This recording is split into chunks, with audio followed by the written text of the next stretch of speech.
بسم الله الرحمن الرحيم. الحمد لله الذي أنزل على عبده الكتاب ولم يجعل له عوجا قيما لينذر بأسا شديدا من لدنه ويبشر المؤمنين الذين يعملون الصالحات أن لهم أجرا حسنا ماكثين فيه أبدا وينذر الذين قالوا اتخذ الله ولدا ما لهم به من علم ولا لآبائهم كبرت كلمة تخرج من أفواههم إن يقولون إلا كذبا فلعلك باخع نفسك على آثارهم إن لم يؤمنوا بهذا الحديث أسفا إنا جعلنا ما على الأرض زينة لها لنبلوهم أيهم أحسن عملا وإنا لجاعلون ما عليها صعيدا جرزا أم حسبت أن أصحاب الكهف والرقيم كانوا من آياتنا عجبا إذ أوى الفتية إلى الكهف فقالوا ربنا آتنا من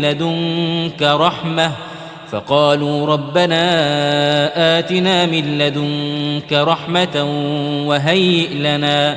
وهيئ لنا من أمرنا رشدا فضربنا على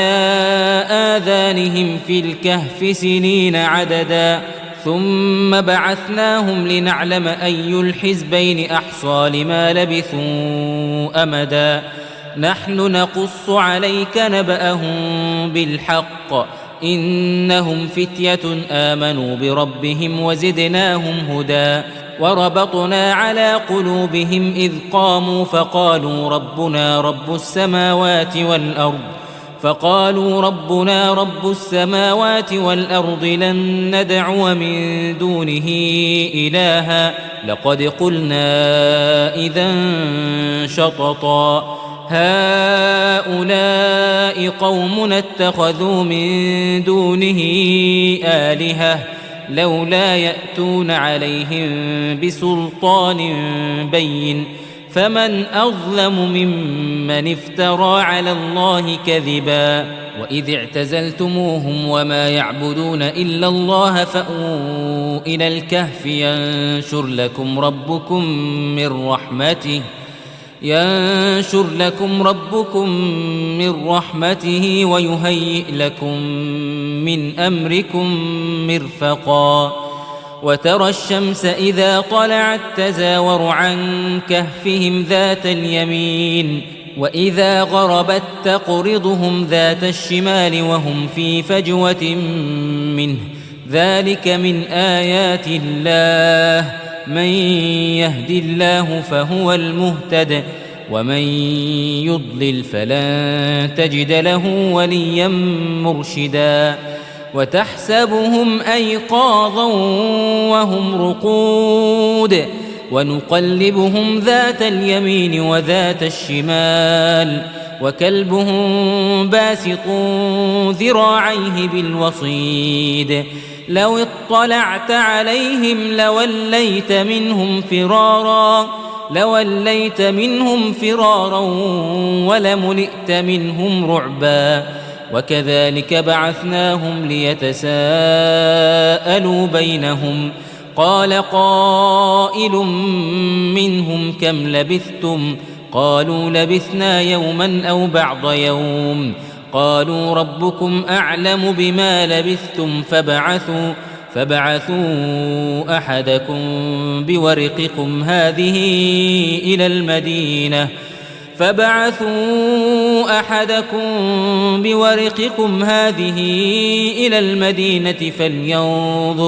فلينظر أيها أزكى طعاما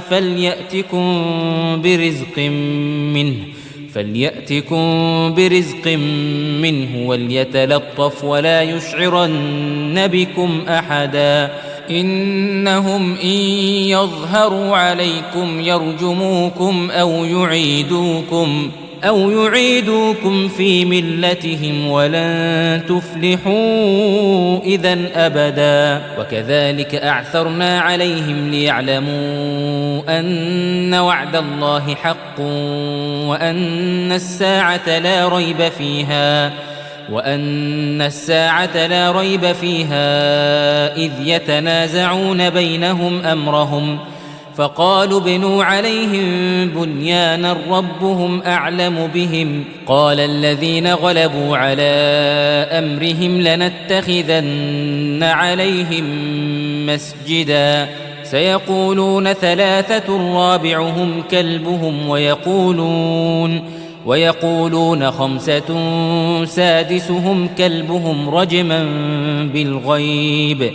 ويقولون سبعة وثامنهم كلبهم قل ربي أعلم بعدتهم ما يعلمهم إلا قليل فلا تمار فيهم إلا مراء ظاهرا ولا تستفت فيهم منهم أحدا ولا تقولن لشيء إني فاعل ذلك غدا إلا أن يشاء الله واذكر ربك إذا نسيت وقل عسى أن يهديني ربي لأقرب من هذا رشدا ولبثوا في كهفهم 300 سنين وازدادوا 9 قل الله أعلم بما لبثوا له غيب السماوات والأرض أبصر به وأسمع ما لهم من دونه من ولي ولا يشرك في حكمه أحدا واتل ما أوحي إليك من كتاب ربك لا مبدل لكلماته ولن تجد من دونه ملتحدا واصبر نفسك مع الذين يدعون ربهم بالغداة والعشي يريدون وجهه ولا تعد عيناك عنهم تريد زينة الحياة الدنيا ولا تطع من أغفلنا قلبه عن ذكرنا واتبع هواه وكان أمره فرطا وقل الحق من ربكم فمن شاء فليؤمن ومن شاء فليكفر إنا أعتدنا للظالمين نارا أحاط بهم سرادقها وإن يستغيثوا يغاثوا بماء كالمهل يشوي الوجوه بئس الشراب وساءت مرتفقا إن الذين آمنوا وعملوا الصالحات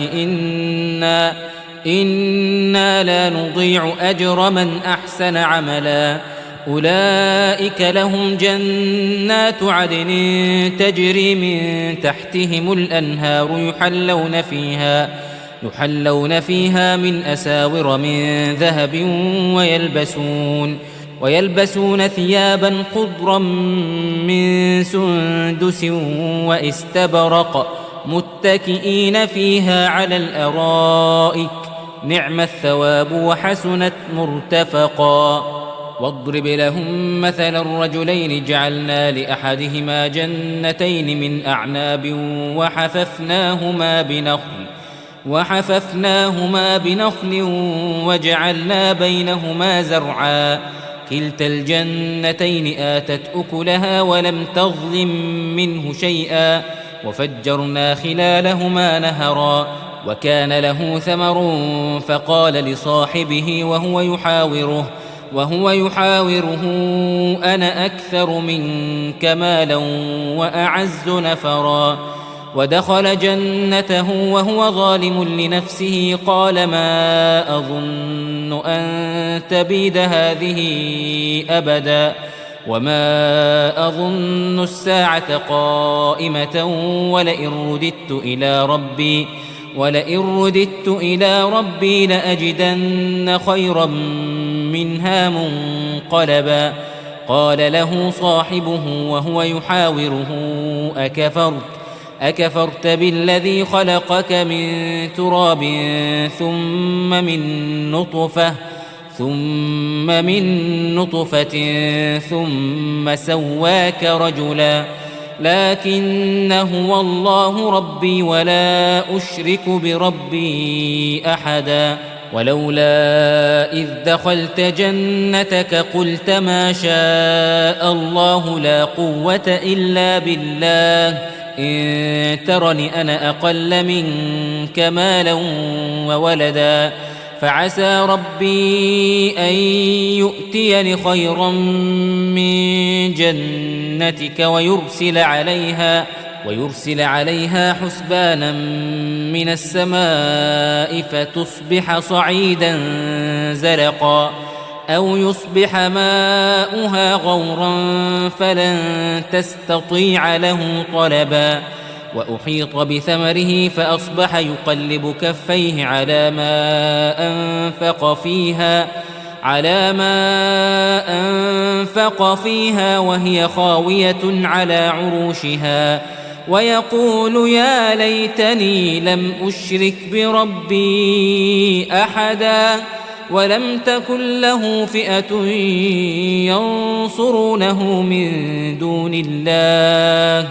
ينصرونه من دون الله وما كان منتصرا هنالك الولاية لله الحق هو خير ثوابا وخير عقبا واضرب لهم مثل الحياة الدنيا كماء إن أنزلناه من السماء فاختلط به نبات الأرض فأصبح هشيما تذروه الرياح وكان الله على كل شيء مقتدرا المال والبنون زينة الحياة الدنيا والباقيات الصالحات خير عند ربك ثوابا وخير أملا ويوم نسير الجبال وترى الأرض بارزة وحشرناهم فلم نغادر منهم أحدا وعرضوا على ربك صفا لقد جئتمونا كما خلقناكم أول مرة بل زعمتم أن لن نجعل لكم موعدا ووضع الكتاب فترى المجرمين مشفقين مما فيه ويقولون يا ويلتنا ما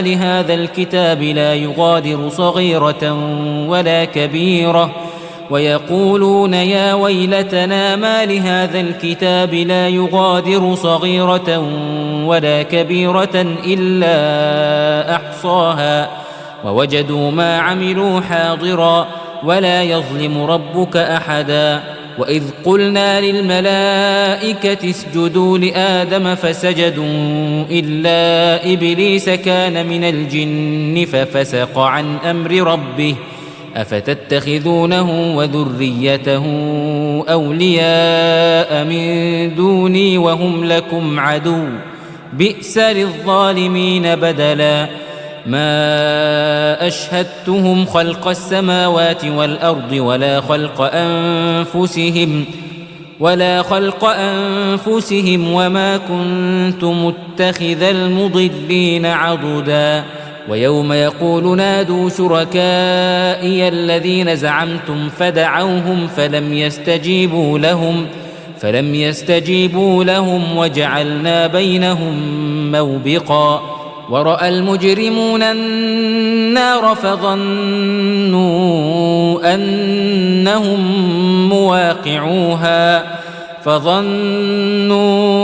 أنهم مواقعوها ولم يجدوا عنها مصرفا ولقد صرفنا في هذا القرآن للناس من كل مثل وكان الإنسان أكثر شيء جدلا وما منع الناس أن يؤمنوا إذ جاءهم الهدى ويستغفروا ربهم إلا أن تأتيهم سنة الأولين أو يأتيهم العذاب قبلا وما نرسل المرسلين إلا مبشرين ومنذرين ويجادل الذين كفروا بالباطل ليدحضوا به الحق واتخذوا آياتي وما أنذروا هزوا ومن أظلم ممن ذكر بآيات ربه فأعرض عنها ونسي ما قدمت يداه إنا جعلنا على قلوبهم أكنة أن يفقهوه وفي آذانهم وقرا وإن تدعهم إلى الهدى فلن يهتدوا إذن أبدا وربك الغفور ذو الرحمة لو يؤاخذهم بما كسبوا لعجل لهم العذاب بل لهم موعد لن يجدوا من دونه موئلا وتلك القرى أهلكناهم لما ظلموا وجعلنا لمهلكهم موعدا وإذ قال موسى لفتاه لا أبرح حتى أبلغ مجمع البحرين أو أمضي حقبا فلما بلغا مجمع بينهما نسيا حوتهما فاتخذ سبيله في البحر سربا فلما جاوزا قال لفتاه آتنا غداءنا لقد لقينا من سفرنا هذا نصبا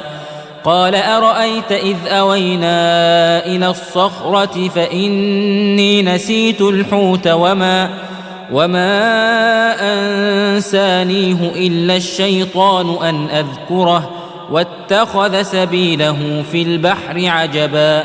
قال ذلك ما كنا نبغ فارتدا على آثارهما قصصا فوجدا عبدا من عبادنا آتيناه رحمة من عندنا وعلمناه من لدنا علما قال له موسى هل أتبعك على أن تعلمني مما علمت رشدا قال إنك لن تستطيع معي صبرا وكيف تصبر على ما لم تحط به خبرا قال ستجدني إن شاء الله صابرا ولا أعصي لك أمرا قال فإن اتبعتني فلا تسألني عن شيء حتى أحدث لك منه ذكرا فانطلقا حتى إذا ركبا في السفينة خرقها قال أخرقتها لتغرق أهلها لقد جئت شيئا إمرا قال ألم أقل إنك لن تستطيع معي صبرا قال لا تؤاخذني بما نسيت ولا ترهقني من أمري عسرا فانطلقا حتى إذا لقيا غلاما فقتله قال أقتلت نفسا زكية بغير نفس لقد جئت شيئا نكرا قال ألم أقل لك إنك لن تستطيع معي صبرا قال إن سألتك عن شيء بعدها فلا تصاحبني قد بلغت من لدني عذرا فانطلقا حتى إذا أتيا أهل قرية استطعما أهلها فأبوا أن يضيفوهما فوجدا فيها جدارا يريد أن ينقض فأقامه قال لو شئت لاتخذت عليه أجرا قال هذا فراق بيني وبينك سأنبئك بتأويل ما لم تستطع عليه صبرا أما السفينة فكانت لمساكين يعملون في البحر فأردت أن أعيبها وكان وراءهم ملك يأخذ كل سفينة غصبا وأما الغلام فكان أبواه مؤمنين فخشينا فخشينا أن يرهقهما طغيانا وكفرا فأردنا أن يبدلهما ربهما خيرا منه زكاة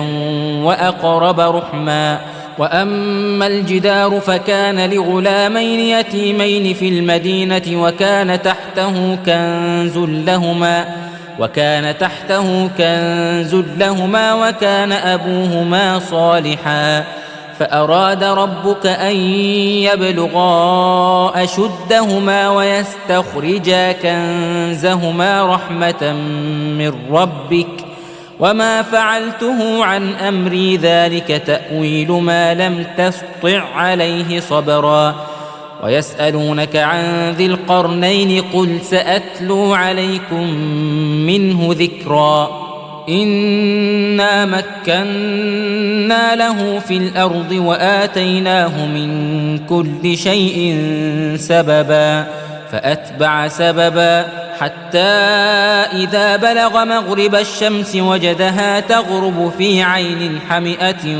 ووجد عندها قوما قلنا يا ذا القرنين إما أن تعذب وإما أن تتخذ فيهم حسنا قال أما من ظلم فسوف نعذبه ثم يرد إلى ربه فيعذبه عذابا نكرا وأما من آمن وعمل صالحا فله جزاء الحسنى وسنقول له من أمرنا يسرا ثم أتبع سببا حتى إذا بلغ مطلع الشمس وجدها تطلع على قوم لم نجعل لهم من دونها سترا كذلك وقد أحطنا بما لديه خبرا ثم أتبع سببا حتى إذا بلغ بين السدين وجد من دونهما قوما لا يكادون يفقهون قولا قالوا يا ذا القرنين إن يأجوج ومأجوج مفسدون في الأرض فهل نجعل لك خرجا على أن تجعل بيننا وبينهم سدا قال ما مكني فيه ربي خير فأعينوني بقوة أجعل بينكم وبينهم ردما آتوني زبر الحديد حتى إذا ساوى بين الصدفين قال انفخوا حتى إذا جعله نارا قال آتوني أفرغ عليه قطرا فما استطاعوا أن يظهروه وما استطاعوا له نقبا قال هذا رحمة من ربي فإذا جاء وعد ربي جعله دكاء وكان وعد ربي حقا وتركنا بعضهم يومئذ يموج في بعض ونفخ في الصور فجمعناهم جمعا وعرضنا جهنم يومئذ للكافرين عرضا الذين كانت أعينهم في غطاء عن ذكري وكانوا لا يستطيعون سمعا أفحسب الذين كفروا أن يتخذوا عبادي من دوني أولياء إنا أعتدنا جهنم للكافرين نزلا قل هل ننبئكم بالأخسرين أعمالا الذين ضل سعيهم في الحياة الدنيا وهم يحسبون أنهم يحسنون صنعا أولئك الذين كفروا بآيات ربهم ولقائه فحبطت أعمالهم فلا نقيم لهم يوم القيامة وزنا ذلك جزاؤهم جهنم بما كفروا واتخذوا آياتي ورسلي هزوا إن الذين آمنوا وعملوا الصالحات كانت لهم جنات الفردوس نزلا خالدين فيها لا يبغون عنها حولا قل لو كان البحر مدادا لكلمات ربي لنفد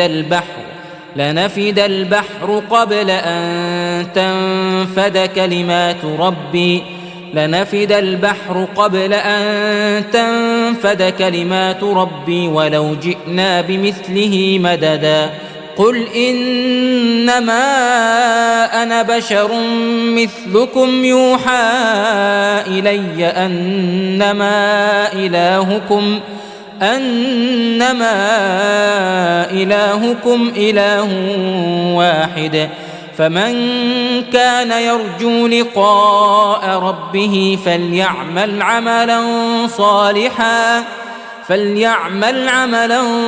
صالحا